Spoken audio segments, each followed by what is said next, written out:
رسولوں کی زباں پر جس کا نغمہ تھا ترانہ تھا، رسولوں کی زباں پر جس کا نغمہ تھا ترانہ تھا، تعارف یہ کراتی ہے خداوند تعالی کا، رسولوں کا قیامت کا حبیب حق تعالی کا، نہ کچھ تعریف کا خطرہ نہ خدشہ کچھ خیانت کا، خدا پاک خود ضامن ہے اس کی حفاظت کا، اس نے بھید کھولا ہے نبوت کا خلافت کا، اس نے بھید کھولا ہے نبوت کا خلافت کا، اسی نے راز کھولا ہے لوگوں کی امامت کا۔ آپ حضرات کے ایمان کو جلا بخش رہے تھے محترم جناب قاری حماد انور نفیسی صاحب، اور یقیناً جب قاری صاحب آیات بینات کی تلاوت فرما رہے تھے تو اللہ کی رحمت کا سما یوں بندھا ہوا تھا جیسے رحمت الہی آسمانوں سے ابھی نازل ہو رہی ہے۔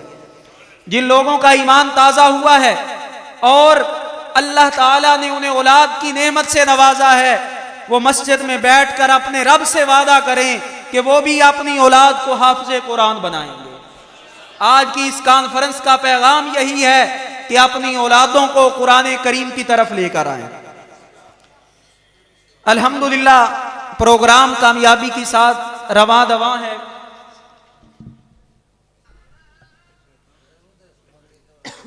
جیسا کہ آپ حضرات کے علم میں ہے کہ آج کی ہمارے آخری مہمان خطیب ذیشان، مقرر ذیشان، خطیب بے بدل، مناظر اسلام، شاگرد امام انقلاب حضرت مولانا علامہ عمر حیات دہلوی صاحب جو کہ تشریف لا چکے ہیں، بہت جلد آپ کے سامنے جلوہ افروز ہوں گے۔ اور آج کا یہ پروگرام بچوں کی دستار بندی کے سلسلے میں ہے۔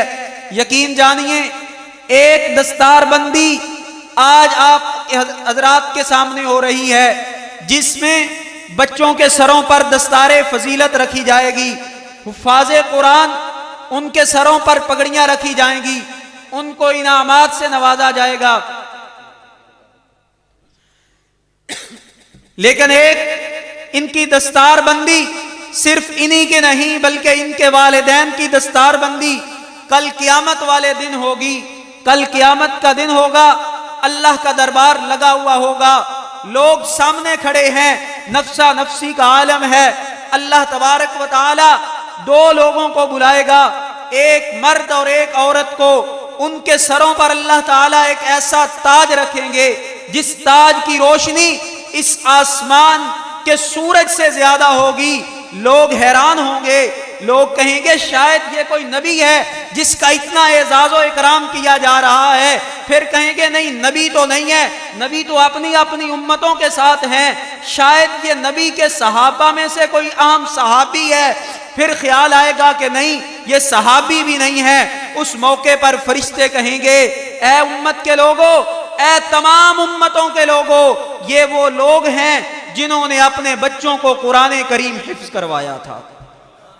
اس لیے ایک دستار بندی قیامت والے دن ہونے والی ہے۔ جو لوگ اس دستار کو حاصل کرنا چاہتے ہیں ان سے گزارش ہے کہ وہ اپنے بچوں کے سینوں میں یہ قرآن کریم جیسی لازوال کتاب کو محفوظ کروا دیں۔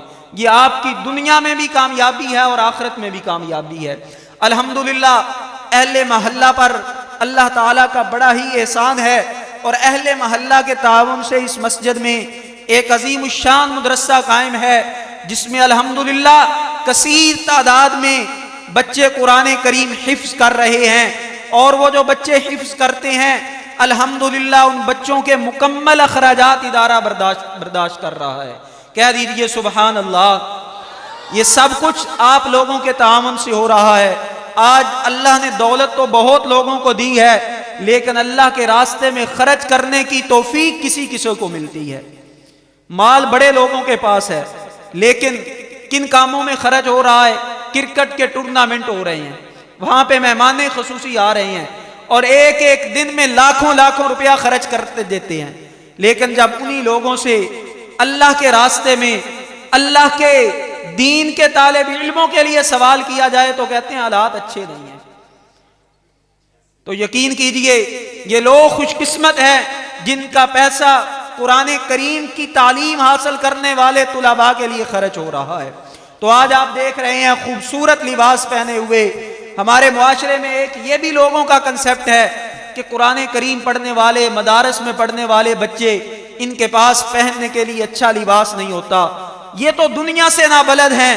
الحمدللہ آپ کے ادارے میں بچوں کو قرآن کی تعلیم دی جاتی ہے، اور قرآن کی تعلیم کے ساتھ ساتھ انہیں سکول کا بھی پڑھایا جاتا ہے۔ یہاں وہ بچے آتے ہیں جنہیں اپنا نام لکھنا نہیں آتا، اردو میں اپنا نام نہیں لکھ سکتے، لیکن الحمدللہ جب یہاں سے جاتے ہیں تو وہ ایک بہترین حافظ قرآن ہونے کے ساتھ ساتھ وہ دنیا کی بھی دولت سے مالا مال ہو کے جاتے ہیں۔